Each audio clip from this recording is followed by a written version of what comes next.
All right, guys. So just watched the Chris Weidman, Kelvin Gastelum fight on UFC on Fox, and it was a great fight. It's kind of how I think most people predicted it, that Kelvin was a great fighter with a lot of potential, very quick, great hands, and he's definitely going to have his moments in the Weidman fight. But Weidman was the first true middleweight that Gastelum fought, and it showed because majority of the time that Chris was the one that was able to take him down to will and really control him. I think the only moment that Kelvin had was in that first round. He was able to hit him with that, I think it was like a left straight or a left hook, dropped him, and almost finished him. And I think if there was enough time on that clock, Kelvin might have hurt him real bad and might have finished the fight. But again, Chris was able to recover, and he came back to submit him in the third round with the arm triangle choke. So overall, I thought it was just a great performance by Chris. The size difference, there was a noticeable size difference between the two. And I think Kelvin Gastelum is a great potential.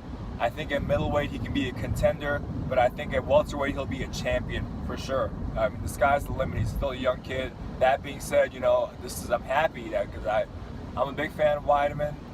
I'm glad he didn't lose 4 in a row because I think that would have been almost a career ender. That would have been devastating if he lost 4 in a row. So I think what's next for him, he called out the champion Michael Bisping, but I don't know if obviously I don't think that fight's gonna happen. Obviously, I think he's gonna fight somebody else with Gegard Mousasi gone. That rematch is not gonna be where. So I think maybe the winner of Luke Rockhold and David Branch. I think he'll get the winner of that fight. So he might rematch Luke Rockhold. But anyway, great performance by great performance by Chris Weidman. Glad to see him back. Glad to see him win. See him win in his hometown. I think Kelvin Gastelum, what's next for him? He's going to drop back down to welterweight. He never wanted to go to middleweight. It was because he kept missing weight.